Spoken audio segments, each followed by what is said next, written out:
యేసుక్రీస్తు శక్తిగల నామములో మీ అందరికీ శుభములు. ప్రియమైన దేవుని బిడ్డలారా, మరి ఎలా ఉన్నారు? గతించిన దినమంతా కూడా ఆయన రెక్కల నీడలో మరి మనందరినీ నడిపించి, పోషించి, ఆయుష్నిచ్చి, ఆరోగ్యాన్నిచ్చి, మనందరినీ కాపాడి, ఎండావేడి నుంచి తప్పించి, మరొక నూతనమైన దినములో మనల్ని ప్రవేశపెట్టిన విధానాన్ని బట్టి మరొకసారి ఆయనకి వందనాలు చెల్లించుకుంటున్నామండి. మరి ఈ దినము దేవుడు మనకిస్తున్న వాగ్దానాలు ఎప్పుడు కూడా నమ్మాలండి. నమ్మి ప్రార్థించినట్లయితే ఆ వాగ్దానం నీ పక్షంగా స్థిరపరుస్తాడు అనమాట అండి. నెరవేర్పు అనేది నువ్వు చూస్తావు ఖచ్చితంగా. మరి ఈ దినము దేవుడు నీకు ఇస్తున్న వాగ్దానము కీర్తన గ్రంథము 149 అధ్యాయము 5వ వచనం. వారు సంతోషభరితులై తమ పడకల మీద ఉత్సాహగానము చేయుదురు. మరి దేవుడు నీ పక్షంగా ఏదైతే స్థిరపరుస్తున్నాడో అది నీకు తెలిసిందే అనుకోండి. ఆ విషయం నువ్వు ఎంతగానో సంతోషిస్తూ ఉంటావు. అంటే మా పడకల మీద నుంచి లేవకముందే అది నీకు బయలుపరుస్తానని అంటున్నాడు. నువ్వు సంతోషించేదానిగా, ఆనందించేదానిగా, మరి పడకల మీద నుంచే నువ్వు ఆ వార్త వినేటట్టుగా దేవుడు నేను చేస్తానని అంటున్నాడు, నేను ఆశీర్వదిస్తానని అంటున్నాడు, నేను అభివృద్ధి చేస్తానని అంటున్నాడు. ఇలాగా అంచెలంచెలుగా దేవుడు నీతో మాట్లాడుతున్నాడు అనమాట అండి.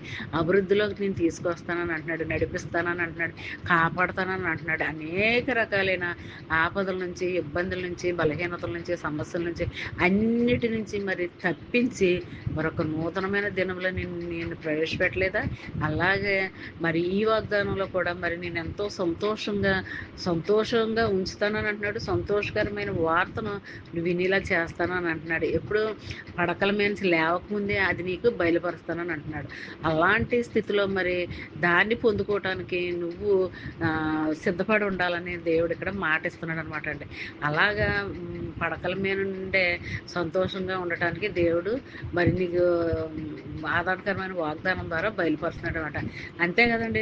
ఎంతో సంతోషంగా ఉత్సాహగానం చేస్తావు, సంతోషంగా ఉంటావు. ఇలాగా ఆదరణకరమైన మాటలు నీతో మాట్లాడుతున్నాడు అనమాట అండి.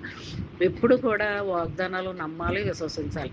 వాటి కొరకు ఎత్తిపట్టుకుని ప్రార్థన చేయాలి. అలా ప్రార్థన చేసినట్లయితే మరి దేవుడు నీ పక్షంగా ప్రతిదీ కూడా నెరవేర్పు అనేది కలిగిస్తాడనమాట.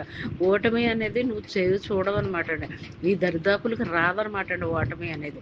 మరి ఎప్పుడు కూడా విజయం నీ వెంటే ఉంటుంది. మరి అలాంటి స్థితిలో మరి దేవుడు నిన్ను, నన్ను, మనందరినీ కాపాడాలని మరి ఈ దినమంతా ఈ వాగ్దానం మీ ఫ్రెండ్స్ సర్కిల్లో పంపండి. అలా పంపడం వల్ల వారు దీవించబడతారు, మీరు ఆశీర్వదించబడతారు. ఈ దినమంతా ఈ వాగ్దానం నీ పక్షంగా, నా పక్షంగా, మా అందరి పక్షంగా స్థిరపడాలని కోరుకుంటూ ఆమేన్. God bless.